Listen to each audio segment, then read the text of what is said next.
Perempuan Bangsa merupakan badan otonom Partai Kebangkitan Bangsa yang tujuannya selaras dengan cita-cita kemerdekaan Republik Indonesia. Perempuan Bangsa memiliki mandat sebagai alat perjuangan Partai Kebangkitan Bangsa, menyebarkan nilai-nilai politik rahmatan lil alamin dan Islam wasatiyah dalam kerangka Negara Kesatuan Republik Indonesia NKRI. Mengawali periode 2019 sampai 2024, ujian terbesar yang dihadapi adalah munculnya pandemi COVID-19 di saat sedang melakukan konsolidasi kepengurusan baru.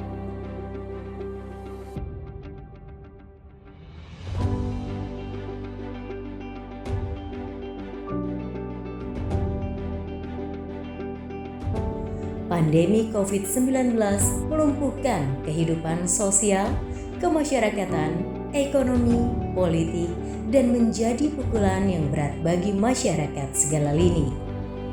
Data Kementerian Kesehatan Kemenkes menunjukkan bahwa tercatat 4.246.802 kasus positif COVID-19 hingga 5 November 2021 dengan angka kematian 143.500 atau 3,4% jiwa. Dalam ujian pandemi COVID-19, perempuan bangsa berupaya hadir di tengah-tengah masyarakat dengan memberikan support kepada perempuan-perempuan Indonesia meski dalam keterbatasan.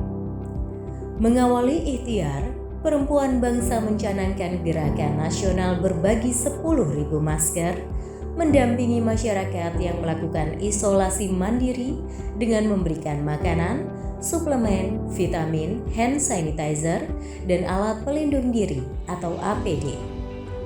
Meskipun dalam situasi tidak kondusif dan kekhawatiran berlebih terhadap orang yang terinfeksi virus COVID-19, kegiatan sosial juga tetap dilakukan. Antara lain, berbagi bersama anak-anak yatim di seluruh Indonesia. Seluruh kegiatan tersebut serempak dilakukan se-Indonesia. DPP Perempuan Bangsa mendistribusikan dan mensupport pembiayaan kepada sebagian wilayah. Upaya yang dilakukan selanjutnya, di saat teknologi mulai dikenalkan dengan interaksi melalui online, maka untuk menguatkan mental spiritual, setiap pekan perempuan bangsa menggelar doa bersama dan munajat untuk bangsa melalui daring dalam konteks mujahadah tokak bala atau pray from home, #PrayFromHome. Kemudian doa Muharram 1443 Hijriah bersama Gus Muhaimin, refleksi Muharram 1443 Hijriah bersama Wakil Ketua DPR RI, peringatan Maulid Nabi bersama Dr. Haji Uci Nurhidayati. Maulid Nabi Muhammad 1444 Hijriah, PKB bersolawat Gus Muhaimin bersama habaib dan ulama DKI Jakarta. Beberapa kali kegiatan DPP PKB melakukan doa bersama melalui program Perempuan Bangsa yang juga mengundang pengurus dan kader PKB se-Indonesia. Dalam situasi keterbatasan pada saat itu, Perempuan Bangsa menciptakan Mars dan Himne Perempuan Bangsa melalui kompetisi yang diikuti lebih dari sepertiga DPW Perempuan Bangsa melalui daring. Lomba dimenangkan DPW Perempuan Bangsa Jawa Tengah. Konsolidasi organisasi tetap dilakukan dengan menggelar muswil, musjab, dan musancap. Berbagai kegiatan dilakukan untuk melebarkan dukungan bagi Partai Kebangkitan Bangsa. Antara lain, produksi video Mata Air dari Surga dalam rangka memperingati Hari Ibu yang di-launching dalam kegiatan Resolusi Perempuan Bangsa 2021. Lomba Instagram dan TikTok, dan sebagainya. Memasuki bulan suci Ramadan pada saat itu, Perempuan Bangsa melaunching pelaksanaan kegiatan berbagi 1 juta takjil, kemudian menyambut Idul Fitri dengan berbagi bingkisan lebaran dengan buruh angkut di pusat perbelanjaan seperti di Tanah Abang, Stasiun Gambir, Stasiun Senen, dan berbagai stasiun di seluruh Indonesia. Dan Pelabuhan Tanjung Priuk yang juga dilakukan DPW, DPC, dan kader-kader perempuan bangsa. Dalam kegiatan sosial kemanusiaan, perempuan bangsa juga menggalang serta mendistribusikan bantuan untuk masyarakat korban bencana alam di sejumlah wilayah di Indonesia. Gempa bumi di Ambon, banjir di Bogor, Kalimantan Selatan, Sulawesi Barat, Jember, gempa Cianjur, dan Sulawesi Utara. Tidak hanya bentuk bantuan fisik, perempuan bangsa memberikan trauma healing di lokasi-lokasi dan titik pengungsian. Hal ini menjadi komitmen perempuan bangsa sebagai organisasi perempuan yang peduli terhadap segala persoalan termasuk persoalan psikologis masyarakat, termasuk anak-anak sebagai efek dari bencana dan musibah. Sebagai badan otonom Partai Kebangkitan Bangsa, setiap tahun perempuan bangsa berupaya untuk terus meramaikan kegiatan peringatan hari lahir atau Harlah Partai Kebangkitan Bangsa.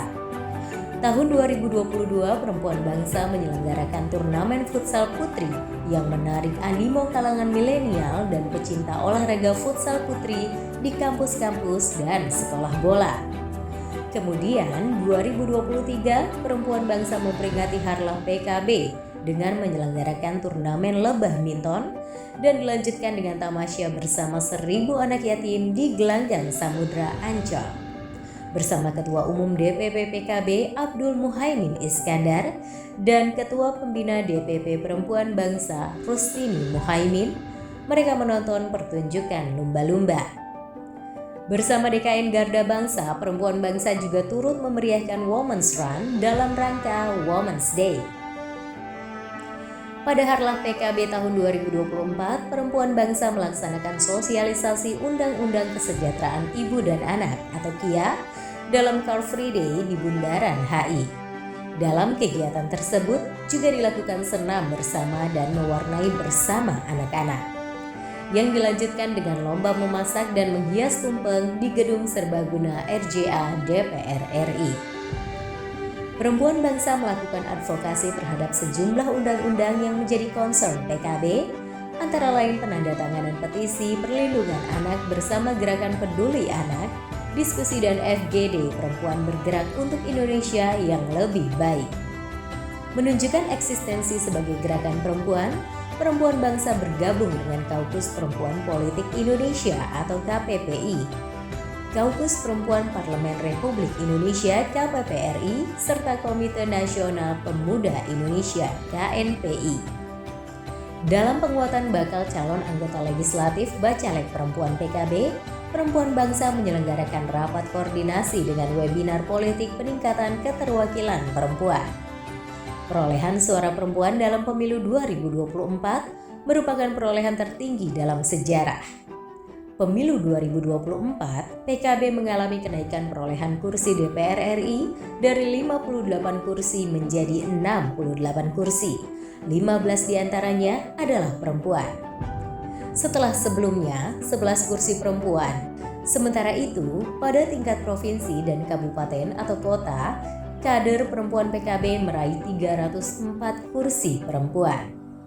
Warna baru dalam pemilu 2024, PKB mengusung Ketua Umum DPP PKB Gus Muhaimin Iskandar menjadi calon wakil presiden mendampingi Anies Baswedan sebagai calon presiden. Perempuan bangsa menggerakkan roda organisasi dalam memaksimalkan perolehan suara, baik bergabung sebagai tim pemenangan lintas partai maupun perempuan bangsa sebagai Banom PKB. Hasil rekapitulasi perolehan suara menunjukkan bahwa dari 164.270.475 suara sah, pasangan Prabowo Subianto Gibran Rakabuming Raka memperoleh 96.214.691 suara atau 58,59%, dan pasangan Anies Baswedan Muhaimin Iskandar mengumpulkan 27.050.878 suara atau 16,47% dari suara sah. Kepengurusan perempuan bangsa periode 2019-2024 ditutup dengan rangkaian kegiatan Munas yang diawali peringatan Hari Santri. dengan deklarasi santri terlindungi untuk kebangkitan negeri. Pernyataan ini menjadi isu hangat di Hari Santri dan menjadi perhatian masyarakat dengan banyaknya media yang mempublikasikannya.